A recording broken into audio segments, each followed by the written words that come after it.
Hi YouTube, this is a video to demonstrate that the PS2 works with the nreal airs. You can see here I have my fat PS2. I have FreeMcBoot memory card, which allows me to run a large hard drive and open PS2 loader to play games off my hard disk drive. How it's connected is I'm using component cables and connecting to something called a RetroTink 2X Pro. And this allows me to convert component to HDMI, and from there I'm going from the RetroTink 2X to the Marseille mClassic, and then that goes into the nreal adapter, and then from the nreal adapter goes into the glasses here. And you can see I have burnout takedown. And so the way I did this was, initially the requirements are an HDMI signal, so a component to HDMI converter, preferably using something like a RetroTink or similar device. And basically you want something that converts to an HDMI progressive scan signal, so it is what's required here. And once you've done that, you're also going to need the mClassic adapter.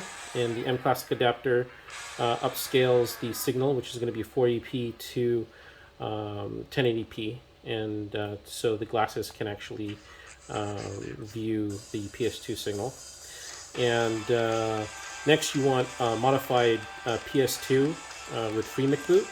So my PS2 that you see here, as we discussed earlier, is a fat PS2. It's got a 1 terabyte hard drive inside of it, connected via the network adapter, which has a modified IDE converted to SATA connector, so I can connect the SATA hard drive to it. And it's also running FreeMcBoot, which is off of that memory card that you see right there.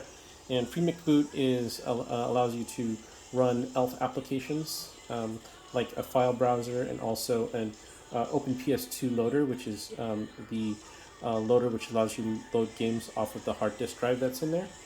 And OPL allows you to do all kinds of different things.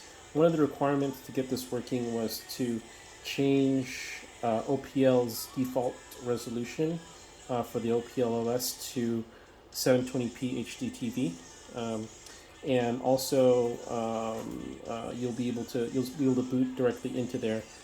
If you set OPL to boot directly, there's a way to do that. If you boot to the browser, you're not going to see anything in your glasses. So that's one thing I still have to do, is configure it, or configure an auto button setting to where it, if I hold a button or if I just automatically boot up, it boots into my OPL loader instead of the PS2 browser, which is not going to give me a signal. I need that 720p in the OPL application. So once you are in the OPL or OpenPS2 application, then you need to go into, so you need to select one of your games, preferably one that you know is 480p. I haven't tested ones that are 480i, but I know that 480p works.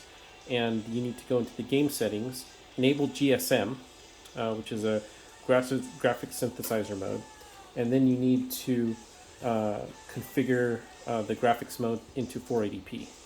You could go higher as long as it's progressive scan, like 720p, but so far I've only tested 480p, and it works great on a 480p supported game, which is Burnout